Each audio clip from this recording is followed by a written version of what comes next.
دوه درې ورځې کېږي چې سعودي حکومت د فرانس حکومت له دعوت ورکړی چې تاسو راشئ زموږ په عمل کې انویسټمنټ وکړئ، موږ ستاسو د اصلاحاتو او نورې ډېرې معاهدې به څه کوي، خو تر پرده به کېږي بله خبره چلېږي په میډیا باندې. ځای خبرې ته به یې لږ وروسته راځم. اصل کې مسله دا ده چې د نن نه یو کال مخکې په فرانس کې د پیغمبر اسلام په شان کې اوسدایي وکړه او په ټولو ملکونو کې احتجاجونه وشو، چا په پټه وکړه، چا واپس چې څوک مسلمان وي نو هغه په دې باندې بد وایي. ځکه چې او خاص کر بیا زموږ په عمل کې ملک آزاد دی ډېر زیات، نو زموږ په عمل کې بھرپور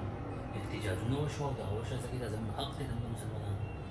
او اسلام آباد ته پکې راورسېد، دغه ته راورسېد چې ټولې دنیا ته دا شو کړی چې یاره موږ د پیغمبر اسلام څخه څونه محبت کوو، څونه د هغه په دغه باندې موږ قربان یو. بیا پکې خبره دې ته راورسېده چې یاره د فرانس سفیر دی له دې ځای د پاکستان نه مخکې دا لرې کړی شي.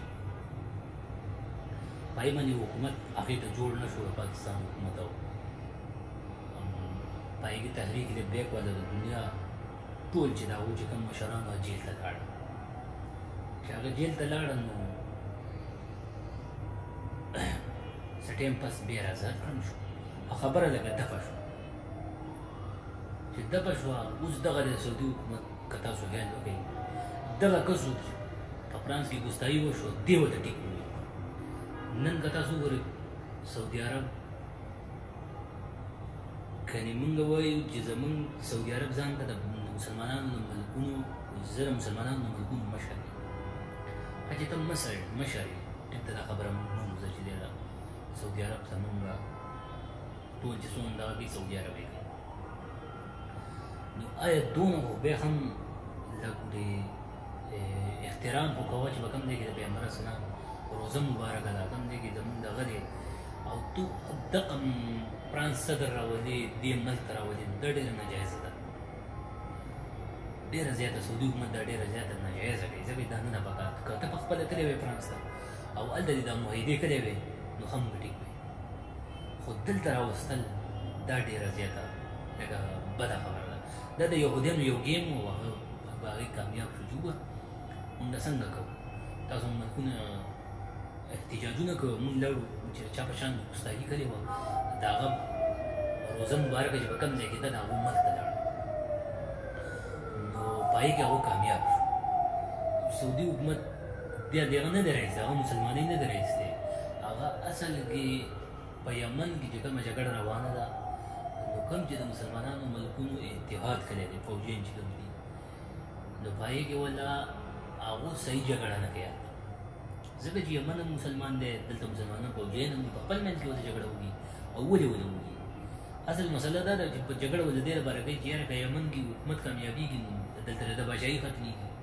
چې پاچاهي ختمېږي نو دې لپاره د فرانس راوستو چې ما له خو د مسلمانانو فوجیان چې ما کوم راټول دي دا خو ما له جګړه نه کوي. نو اوس فرانس یې ولې په کومه طریقه کوي؟ عراق و صدام حسین یې هلاک و چې هغه یې په امریکا ووهلو، شام و چې هغه یې په امریکا ووهلو، دغه هلته مصر و چې هغه یې په امریکا وډباوه. اوس دا دی دا اوس په فرانس ځکه چې امریکا خو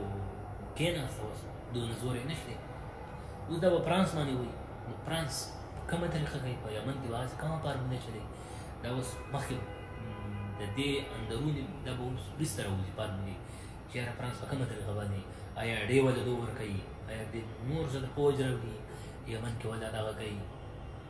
یا د ایران سره وله معاهده کوي چې یاره دا کسان به د وباسته. نو په دې باندې به دا خبرې کېږي. نور هغه دې ته نه دی جوړ، نه مسلمانۍ د خبرو ته جوړ دی، نه دې ته جوړ دی چې یاره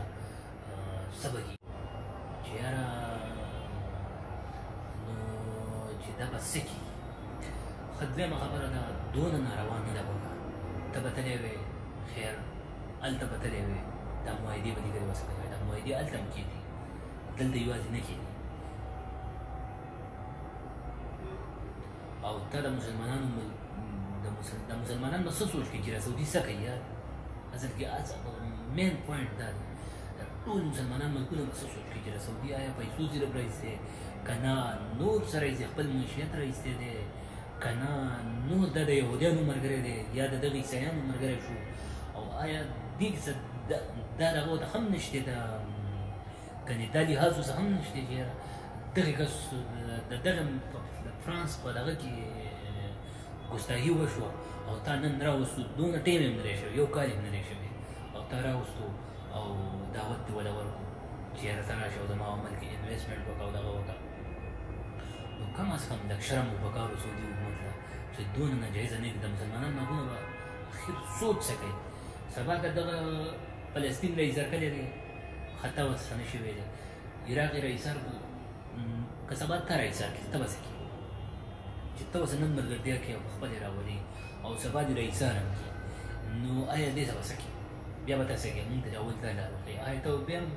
مسلمانانو ملکونو کوم اتحاد یې جوړ کړی به تا له جګړه وکړي ته چېرته کېدی نه چې تا له جګړه وکړي دا مشکله ده